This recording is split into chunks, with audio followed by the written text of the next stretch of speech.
So welcome to Musher's Tales. I don't really seem to know what to do with my hands today. When you're talking like this to a camera, it's kind of awkward. Maybe I should just put them on my sides. So I decided to make a video today about what you should look for when you're looking for a dog. Checking my comments today, and let's face it, I have maybe 20 comments and 12 subscribers, so it wasn't exactly a long thing to do. And in my comments, I got one from a YouTuber called The Wild Yam. Whole idea was because she's hoping to teach her dog, a Bouvier, to haul a sled. And I started thinking that over, and that's what kind of inspired this video. So we'll see if I have anything useful to say. The first thing is, you should not get a dog unless you like picking up crap. Okay? A good part of owning a dog is cleaning up after a dog. If you don't like stuff like that, well, don't get a dog, because you're not going to be very happy. The second thing is you have to decide, what is it you want the dog to do? Okay, a dog needs a job. Okay, now the job doesn't have to be complicated. The job can be to look pretty and to allow itself to be petted. Well, that's okay, that's a job. But you have to be honest with yourself and say, okay, what do I want the dog to do? And as I said, don't lie to yourself. Be honest. Don't say I want the dog to run with me when you jog 5 kilometers in a week. Okay, I mean that's not running with a dog. You're not going to get a greyhound because you jog 5 kilometers in a week. That's just silly. This being said, it does not matter what the dog looks like. As soon as you say, I want a dog with blue eyes, or I want a black dog, or a spotted dog, or I like ears that hang down on a dog, or long hair, short hair, you've missed the boat. Appearance means absolutely nothing. That's probably the biggest mistake people make in buying a dog. They're going for visual appeal, and they're not going for what the job the dog has to do is. And yes, the dog has to have a job. Now, if you're going to say, well, the job is just looking pretty. Okay, if the dog, that's what you want a dog for, just to look pretty, there are dogs for that. Okay, the Canadian Kennel Club and the American Kennel Club, they breed dogs just for that. And those dogs, you can buy one. Spend $1, you'll get one, and you'll get a dog, and you'll get all the birth defects that go with it. Okay, you want a dog with a squashed up nose that can't breathe properly, they've got that. You want a dog that looks like a German Shepherd that slopes down, it's all crippled up, can barely walk, there's all kinds of those. Okay, you can buy that dog, and if it's your money, you pay, you play, that's okay, if that's what you want it for. But realize what you're getting. You're buying a dog for its looks. Don't complain when the dog's in pain. Don't complain when the dog's at the vet. Don't complain when your dog dies young. People will say that they want a smart dog. Well, do you really want a smart dog? Okay? I mean, unless the dog's going to be helping you with trigonometric functions, if the dog can say that, it's pretty good, well then you don't really need a smart dog. Okay? As I heard a comedian once say that you know, if all your dog does is sit on the couch with you while you're watching a movie and you're petting him, well, you don't want the dog at the end of the movie to say, hey, the book was better. I mean, you don't want that. Okay, the dog's not going to help you do your taxes. So you might not really want a smart dog. Okay, the problem is with a smart dog is not so much that the dog's smart, is that the dog's smarter than you. And yes, this does happen. Okay, and that when the dog's smarter than you, or if the dog thinks he's smarter than you, well then, the dog's always testing you, because the dog wants to be leader of the pack. That's genetically programmed into the dog. So the dog will be testing you, okay, and seeing if you're going to be consistent in your commands. So basically, you're going to have a handful. So having a not so smart dog is often a good thing, as long as the dog does what you want it to do. For many people, a dog from a shelter is a good dog. However, you have to watch. Often enough, you're getting a dog with somebody else's problems already bred into the dog. Okay. I would not hesitate to get a dog from a shelter if it was from an older person and the person had to, had to go to an old folks home and couldn't keep the dog or something. I wouldn't hesitate with that. I would hesitate to get a dog that somebody got rid of the dog just because they're moving. Okay? I mean, you're getting a second-hand dog from somebody who wanted a dog and wasn't committed to the dog in the first place. Okay? Yes, life happens and circumstances are exceptional, but every moving day there's a lot of dogs that are just abandoned because they're in the way. So if they don't want to take care of their dog, how do you think they raised that dog? What kind of emotional attachment do you think they had with that dog? Probably didn't have much to do with that dog. Hey, Safi? So you got to pay attention to that. Another thing, and I'm going to go on a bit of a rant here, is these people that say, oh, I got a rescue. Okay? No, you didn't get a rescue. You made a business transaction to buy a dog from a pound. Okay? Calling a dog a rescue is just marketing. Okay? Kind of boost up your self-esteem, make yourself feel like a hero. You're saving this dog. Well, are you? Are you really now? Okay? Comparing yourself to a real hero. Okay? Rescuing a dog.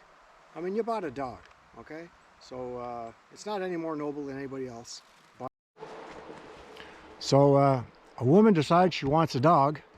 So she tells her husband that, honey, I want to get a dog.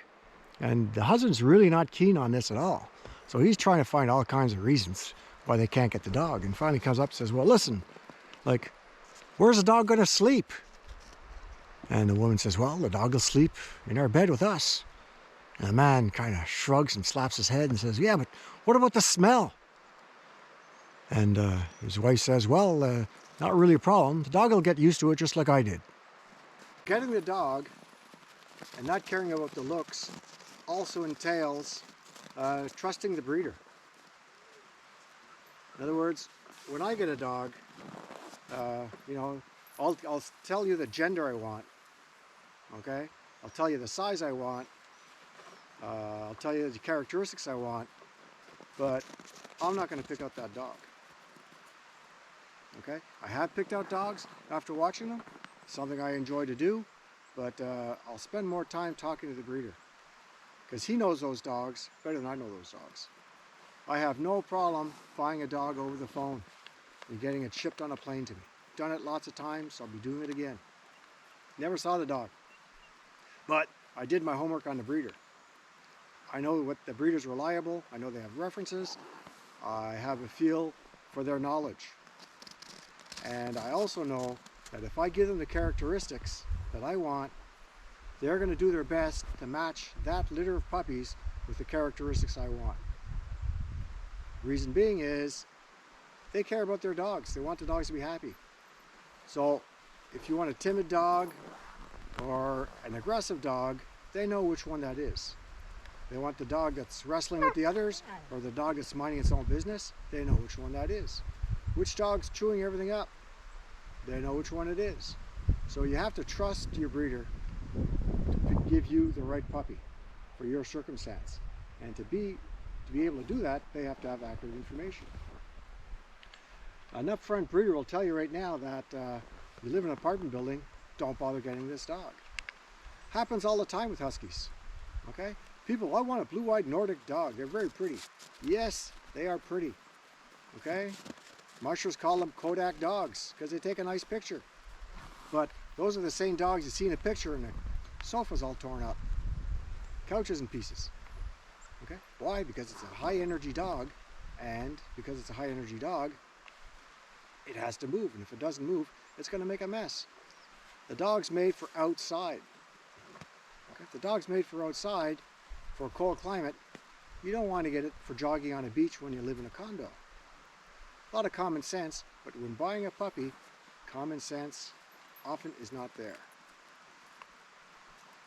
Newfoundlander dogs do that, and I've actually, before I was into sled dogs, when I lived up north, I've actually gone, well, it's not necessarily camping, it's going to bush camps, and Newfoundlander was pulling the gear, and that dog could haul a heck of a load, so we just snowshoe in, and the dog would pull everything, all our gear on its back. It was a buddy's dog. Dog did great, but again, it was from a working Newfoundland lineage. It wasn't from show stock, it was from working stock. The dog was made to do stuff like that.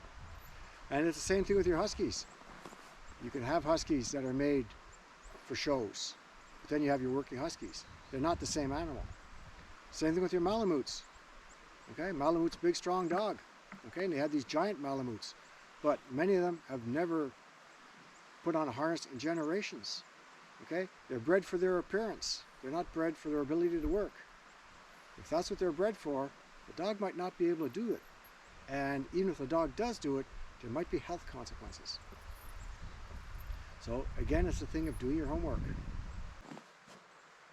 Once you decide what job you want your dog to do, then you start doing your research of seeing what breed is best suited for that job. Now, I'm going to say something you might not want to hear, but it's very true. And it's called, take a good look at the Labrador Retriever. A lot of people say, oh, I don't want a lab. Everybody has a lab. There's a reason why everybody has a lab. They are really, really good dogs. And don't say that, oh, I know what a lab is.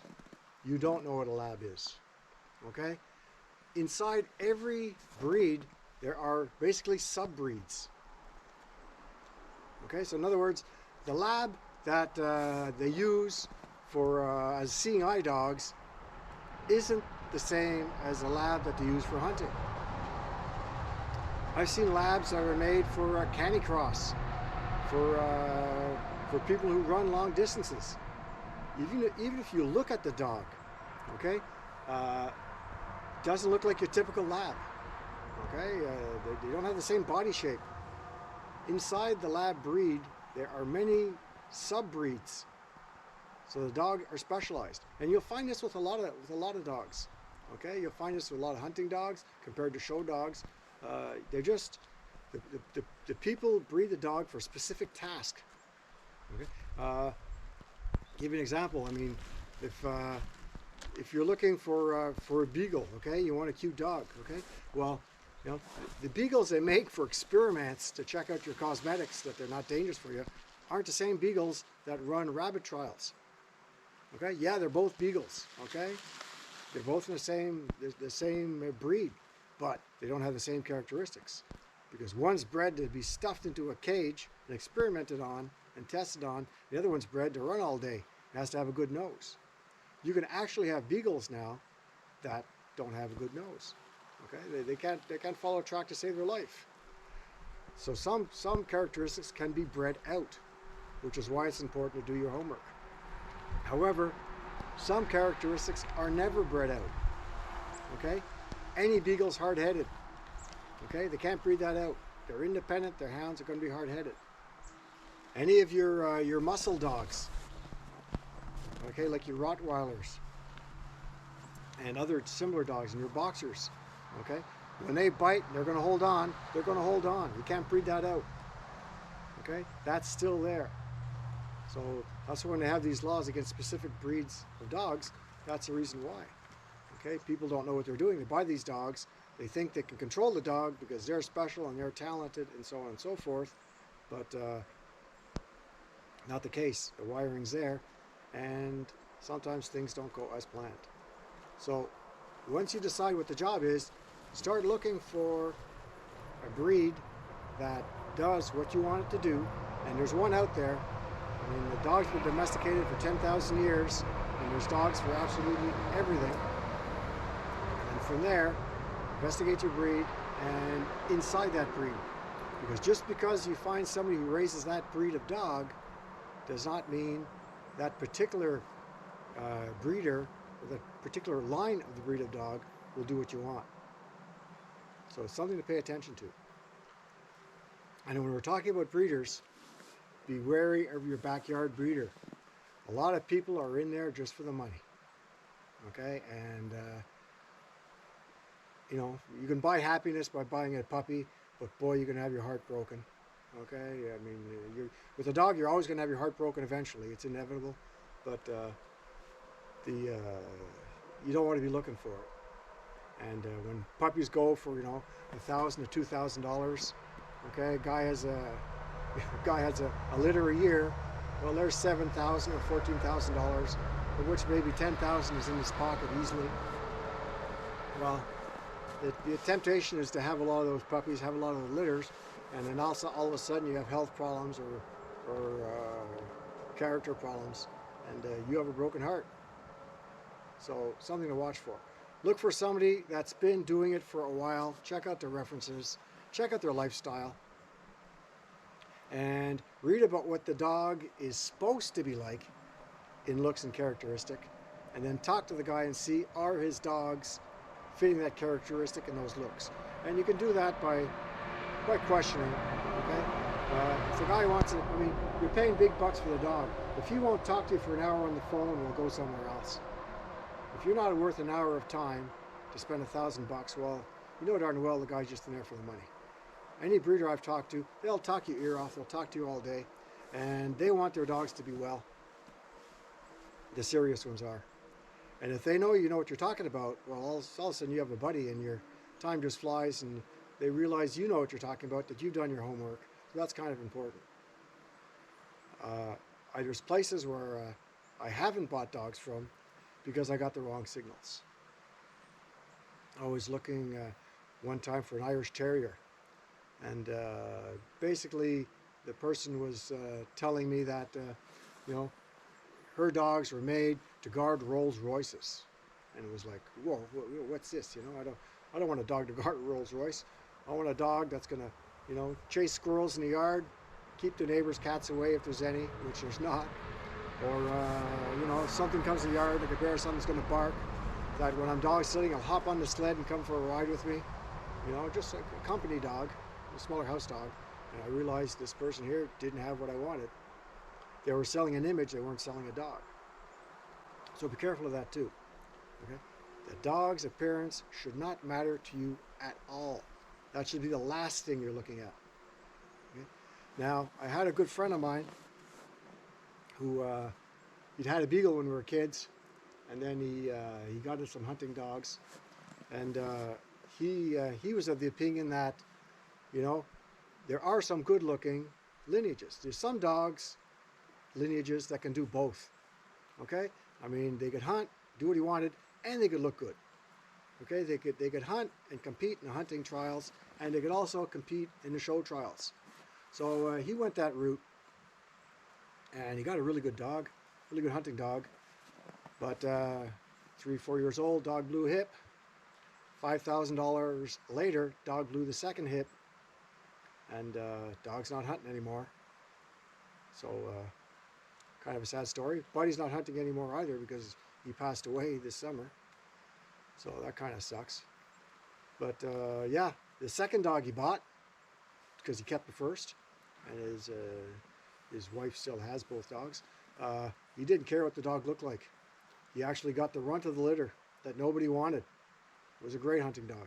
Probably still would be a great hunting dog. It doesn't hunt anymore because there's no one to hunt it. So again, you don't care what the dog looks like. What you want is, what will the dog do for you?